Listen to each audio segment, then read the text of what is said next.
అర్ధాంతరంగా తనువు చాలించిన వర్ధమాన సినీ నటి శోభిత గురించి ఈ వీడియోలో మనం తెలుసుకుందాం.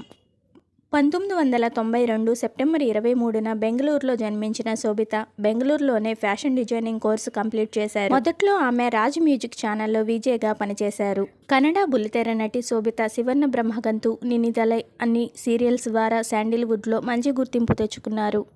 సమంత ప్రధాన పాత్రలో వచ్చిన యూటర్న్లో కూడా శోభిత ప్రముఖ పాత్ర పోషించినట్లు తెలుస్తుంది. KGF 1, 2 సినిమాల్లో కూడా ఆమె నటించారు. ఆ తర్వాత ఎక్కువగా కన్నడ సీరియల్స్లోనే ఆమె పాపులారిటీని సంపాదించుకున్నారు. లాస్ట్ ఇయర్ 2023లో మే 22న పెళ్లి చేసుకున్నారు. అయితే ఆ పెళ్లికి సంబంధించి ఎటువంటి ఇన్ఫర్మేషన్ కూడా ఆమె సోషల్ మీడియాలో కూడా షేర్ చేయలేదు. ఆ తర్వాత సినిమాలకు సీరియల్స్కు దూరంగా ఉంటున్న శోభిత ప్రస్తుతం హైదరాబాద్లో స్టే చేస్తున్నట్లు తెలుస్తుంది. పరిస్థితులు ఏవైనా అర్ధాంతరంగా కన్నుమూసిన సినీ నటి శోభితకు ఆత్మశాంతి కలిగించాలని ఆ దేవుణ్ణి మనం కూడా కోరుకుందాం.